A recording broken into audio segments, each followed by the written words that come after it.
Unti niya tatanggalin ng mali sa puso mo. Hinanakit ka. Ibinigay niya kanyang kaili sa isang tuknana. So, ano nga ba yung takeaway ko sa verse na to?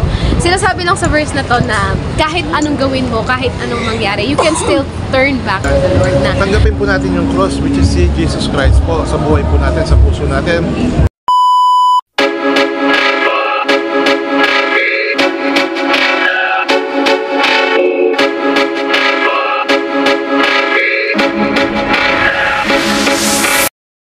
Ayan si Brother Dong at ngayon tatanungin natin siya kung anong verse ang dala niya ngayon.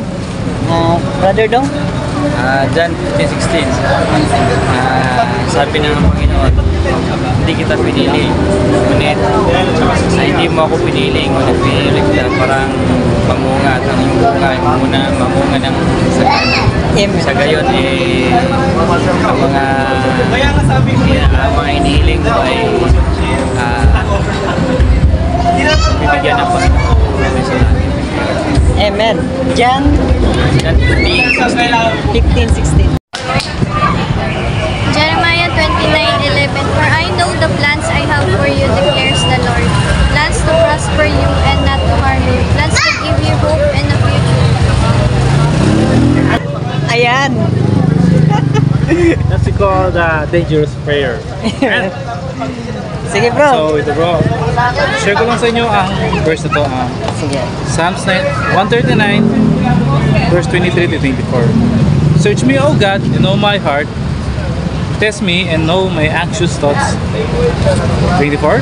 See if there is any offensive way in me, and lead me in the way everlasting. So tinawag ko mo to, dangerous prayer po talaga. Hindi ko talaga dangerous. Yeah. Ibig sabihin ng handa ka bang siya sa atin ni Lord ng puso mo? Kasi si Lord, susuko mo kay Lord ng puso mo, unti-unti niya tatanggalin ng mali sa puso mo. Hinanakit ka, unti-unti natanggalin ni Lord yun. Amen. Basta hayaan mo lang si Lord na gumawa sa puso mo. Yun lang. Amen. John 3:16. For God so loved the world that He gave His only begotten Son. Whosoever believes in Him shall not perish, but have everlasting life. Sinabi, for God so loved the world. Mahal tayo ng Diyos.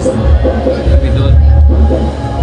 Mahal niya ang buong daigdig. Ibinigay niya ang kanyang kaili sa isang tuknana. Sabi doon na pag sino mang sumampalataya ay hindi mapapaksip, hindi magkaroon ng buhay na malaga. Sa buhay po natin sa mundong ito, kailangan natin ng Panginoong Jesus. Sabi sa Biblia, ang sino mang dito manggap sa anak, dito manggap sa Diyos, Ama, ay mapasa impyerno. Yan ang sabi doon. Kaya kailangan natin tanggapin ang Panginoon ng buong puso. Tanggapin natin siya bilang ating sarili tagapagligtas, Panginoon nating buhay. Lahat ng ating kasalanan, isuko natin. Pagkat kung hindi natin susuko ang ating mga kasalanan, hindi tayo tatanggapin ng Diyos. Sabi ng sino tumanggap sa Panginoong Yesu Cristo ay maliligtas. Sabi nga sa Acts 16:31, sabi doon, sino sumampalataya, isa man, sabi doon, ay maliligtas pati ang buong sambayanan. Kaya, sabi nga doon, mahal tayo ng Diyos. Kaya nga binigay niya kanyang pungtong na nakasipin mo galing sa heaven, bumaba sa lupa, ang katawan tao, para lang iligtas tayo.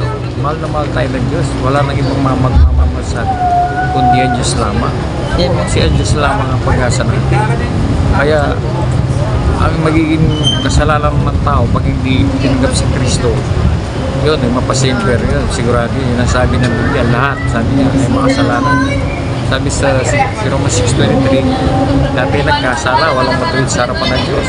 Kaya lang tayo makasalanan. Walang sabihin may banal o matuwid sa atin. Si Kristo lang ang matuwid. Wala nang iba. Kaya ang kailangan natin, si Kristo. Sabi nga doon sa John, sino naman daw lumalapit sa Panginoon, hindi niya tinataboy. Ito'y kinalulugdan nga niya, sabi niya. Kaya tinanggap si Kristo bilang sarili mong tagapagligtas, maliligtas ka, yung sabi ng Biblia. Kaya kung di mo tinanggap sa Panginoon si Kristo, pwede niya delikado ka. Kaya kailangan ng sampaltayanan na pananampalataya sa Diyos sa paniniwala. Amen. Yun lang, pinaka-importante doon, tanggapin mo si Kristo bilang sarili mong tagapagligtas. Matthew 17:7, rise up and do not be afraid. Yun.